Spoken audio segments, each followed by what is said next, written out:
बिहार के छात्रगण कृपया ध्यान देंगे। जो भी शिक्षक बनना और प्रधान शिक्षक बनने का सपना देख रहे हैं छात्र, उनके लिए कुछ बड़ी अपडेट है इस वीडियो के माध्यम से। वीडियो को ध्यान से देखेंगे, सारी जानकारी आपको अप टू डेट करेंगे दोस्तों इस वीडियो में। वीडियो को लाइक करना और शेयर करना ना भूलेंगे। तो सबसे पहले बुरी खबर से स्टार्ट करते हैं। चूँकि बुरी खबर ये है कि जो परीक्षा आपका 28 जुलाई को होने वाला था, उस परीक्षा को स्थगित कर दिया गया है बिना कोई कारण बताए, यानी कि अपरिहार्य कारण। जैसा कि बीपीएससी अक्सर बताती है कि बिना किसी कारण से हम लोग जो है ना, इस परीक्षा को फिर से एक बार स्थगित कर रहे हैं। आपको बता दें कि ये जो परीक्षा है हेड टीचर प्राइमरी स्कूल को लेकर है। इसके अलावा एक अच्छी खबर और आ रही है कि अगले महीने से जो भी छात्र यहाँ पे शिक्षक बनना चाहते हैं, उनके लिए 1.29 लाख है ना, 1,29,000 जो है शिक्षकों की बहाली की प्रक्रिया शुरू होने जा रही है और यहाँ पे भर्ती होगी अगले महीने से, ऐसा इन्होंने कहा है। तो उस न्यूज़ को भी देखेंगे, वीडियो में अंत तक बने रहिएगा। तो सबसे पहले तो आपको बता दें कि जो भी छात्र यहाँ पे हेड टीचर प्राइमरी स्कूल की तैयारी कर रहे हैं, जी हाँ, इसकी परीक्षा की तैयारी कर रहे हैं, उनके लिए यहाँ पे एक डिटेल सिलेबस भी दे दिया गया है।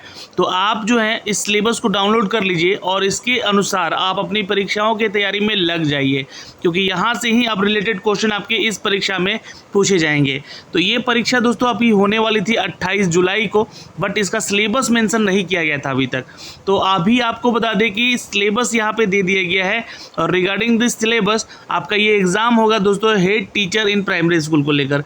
तो पहले इस नोटिफिकेशन को डाउनलोड कर लेते हैं यहाँ पे और जानते हैं इसके बारे में। विज्ञापन संख्या है 4/2022 का और ये शिक्षा विभाग की तरफ से अपडेट किया गया है। बिहार के अंतर्गत प्राथमिक विद्यालयों में प्रधान शिक्षक के रिक्त पदों पर नियुक्ति हेतु यहाँ पे 28 जुलाई को गुरुवार को आयोजित होने वाली लिखित परीक्षा जो है, ये प्रतियोगिता परीक्षा अपरिहार्य कारणों से स्थगित की जाती है। आपको बता दें कि ये जो परीक्षा है सितंबर 2022 में आयोजित की जाएगी और इसकी जो तिथि है, इसकी घोषणा के बाद ही यहाँ पे अपडेट आएगा आपका। तो जैसे कि नया डेट आएगा सितंबर में आ सकता है, तो सितंबर के लिए आप तैयार रहें। आपको एक सिलेबस भी मिल गया है यहाँ पे, मैं अभी आपको सिलेबस भी दिखलाऊंगा, ध्यान से बने रहिएगा। और विज्ञप्ति पदों पर नियुक्ति हेतु प्रकाशित पाठ्यक्रम और स्पष्ट करते हुए खंडवार विस्तृत पाठ्यक्रम आयोग जो है वेबसाइट पर प्रस्तुत किया जाएगा, तो आप वहाँ पे देख सकते हैं। ये कल रात आपको नोटिफिकेशन यहाँ पे पब्लिश किया गया है बीपीएससी के माध्यम से कि ये परीक्षा स्थगित होती है। अब दोस्तों इसका जो सिलेबस है, ये डिटेल सिलेबस जो यहाँ पे दिया गया है, आप इसके सिलेबस को भी जरूर डाउनलोड करिएगा, क्योंकि इसी के अनुसार जो है आपका एग्ज़ाम में क्वेश्चन पूछा जाएगा। पहली चीज़ यहाँ पे ध्यान रखेंगे, एलिमेंट्री मैथमेटिक्स यानी कि जो प्रारंभिक गणित होता है, जो कि स्टैंडर्ड 8 तक के लिए यहाँ पे छात्रों को पढ़ाया जाता है, उससे रिलेटेड क्वेश्चन 20 होंगे यहाँ पे आपकी परीक्षाओं में पूछा जाएगा यहाँ पे। ओके, अगला है सामान्य विज्ञान का, तो ये भी 8 स्टैंडर्ड तक के लिए, जो कि प्रारंभिक स्कूलों में आपको प्रधान शिक्षक बनना है यहाँ पे। तो यहाँ पे ये सारी नॉलेजेज आपको होनी चाहिए, क्योंकि यहाँ पे दोस्तों 15 अंक के ये क्वेश्चन आपसे एग्जाम में पूछे जाएंगे। करेंट अफेयर और नेशनल जो इम्पोर्टेंस होते हैं, जैसे कि एटलीस्ट लास्ट ईयर का 1 साल का कम से कम करेंट अफेयर आपको यहाँ से मिलेगा एग्ज़ाम में देखने को, जो कि 10 अंक का ये क्वेश्चन रहेगा यहाँ पे। राष्ट्रीय महत्व और समसामयिकी घटनाएं जो हैं यथावत राष्ट्रीय स्तर पर, ये महत्व 1 साल का कम से कम पूछा जाएगा, जो कि आपके एग्ज़ाम से रिलेटेड होंगे। जैसे कि खेलकूद से भी हो सकता है, अवार्ड से भी हो सकता है, या फिर आपके जो फिल्म फेयर अवार्ड चल रहा है उससे हो सकता है। खेल जगत से भी बहुत सारे खेल, क्रिकेट, फुटबॉल, टेनिस है ना, या फिर नेशनल लेवल पे जो खेल चल रहे हैं उससे हो सकता है। राष्ट्रपति के चुनाव से संबंधित हो सकता है, क्योंकि वही तत्कालीन अभी चल रहा है यहाँ पे। उपराष्ट्रपति के चुनाव से संबंधित हो सकते हैं। तो यहाँ से वो सारे टॉपिक के क्वेश्चन जो है कनेक्ट किए जाएंगे और यहाँ से पूछे जाएंगे 10 नंबर में। अगला है Indian national movement and the part played by the Bihar in it, यानी कि भारतीय राष्ट्रीय आंदोलन। देखिएगा सबसे ज़्यादा आधुनिक भारत से क्वेश्चन एग्जाम में वैसे भी रहता है, यहाँ भी रहेगा। 1857 से आपको पढ़ना पड़ेगा, है ना, ध्यान रखिएगा कि मूवमेंट यहाँ पे पढ़ना पड़ेगा, कब से आज़ादी की, कब से क्या शुरुआत हुई है और उसमें बिहार के रोल क्या रहे हैं आज़ादी के 1947 तक, है ना, ध्यान रखिएगा कि बिहार का रोल क्या रहा है। तो ये देखिएगा यहाँ से, यहाँ ऑप्शन मेंशन भी कर दिया गया है 1857। तो ये 10 अंक के क्वेश्चन यहाँ से आपको इंक्लूड रहेंगे, जो कि आपको बताया जाए, यहाँ से पूछा जाएगा। अगला जो अपडेट है दोस्तों ज्योग्राफी से, और ये दोस्तों 10th स्टैंडर्ड में जो भी ज्योग्राफी का सिलेबस है आपका, सपोज मान लीजिए कि आपको भारत का भूगोल ही पढ़ना है, तो भारत के भूगोल से प्रश्न सबसे ज़्यादा होंगे यहाँ पे 10 अंक का। सोशल स्टडी में आपको दोस्तों यहाँ पे जी हाँ, सोशल स्टडी में आपको सामाजिक अध्ययन में स्टैंडर्ड 10 के क्वेश्चन होंगे, जिसमें कि आपको हिस्ट्री हो सकता है, ज्योग्राफी, पॉलिटी के साथ साथ आपको साइंस के भी क्वेश्चन देखने को मिलेंगे, जो कि फिजिक्स, केमिस्ट्री और बायोलॉजी से संबंधित होंगे। तो ये 10 क्वेश्चन यहाँ से इनसे रिलेट करके होंगे। टोटल जो है आपका 75 अंक का ये प्रश्न पत्र होगा।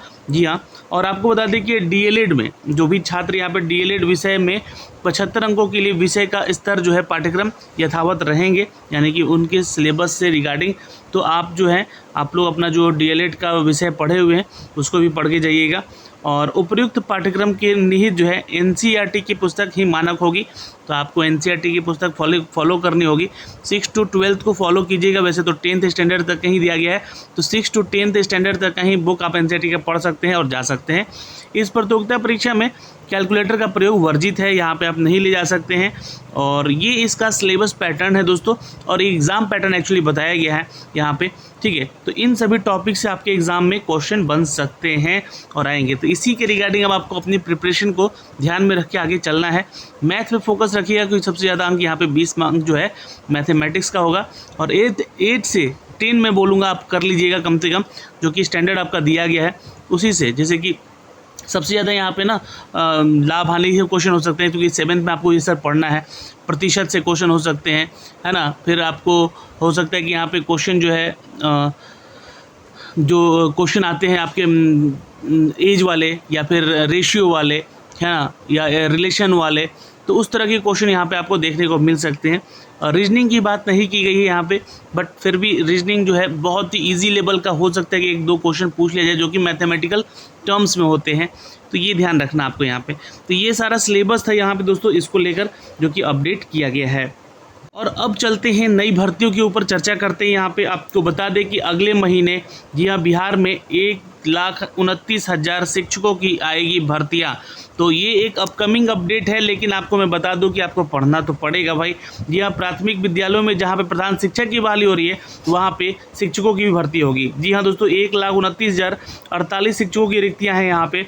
शिक्षक विभाग ने जिलों से आई इस संख्या को अंतिम तौर पर पुष्ट करके इन पर बहाली का मकसद जो है 22 जुलाई को सभी डीपीओ संस्थापना को बुलाया है, और अगले महीने से बहाली की प्रक्रिया शुरू कर दी जाएगी। जी हाँ, आपको बता दें अच्छी खबर यही है यहाँ पे कि अब शिक्षा विभाग ने प्राथमिक स्कूलों के लिए शिक्षकों के लिए जो रिक्तियाँ हैं उनको मिल चुकी हैं, और इसका जो बहाली का प्रक्रिया है वो शुरू कर दिया जाएगा। यहाँ पे आपको बता दें कि प्राथमिक शिक्षा निदेशक जो कि रवि प्रकाश ने कहा है कि 22 जुलाई की बैठक का जो पत्र जिलों को भेजा है, इसमें पटना, मुजफ्फरपुर, कटिहार के डीओ भी रहेंगे। और 12 को समीक्षा में पाया गया कि जिलों में जो मिली रिक्तियां हैं उनकी गणना सही ढंग से नहीं की गई थी। तो कक्षा 1 से लेकर जो 5 तक की बहाली है वो 37,727, और कक्षा 6 से 8 तक 11,222 शिक्षकों की भर्ती होनी है। और 31 मार्च 2022 तक रिटायर जितने भी हैं त्यागपत्र दिए हैं उनकी भी अधिसूचना यहाँ में मिल चुकी है।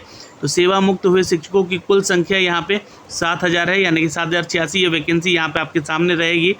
और छात्र शिक्षक अनुपात की कक्षा की बात कर ले 1 से 5 के लिए तो 22,000, तो हम 6 से 8 की बात कर ले तो 33,836 रिक्तियाँ यहाँ पे मिल पाई हैं।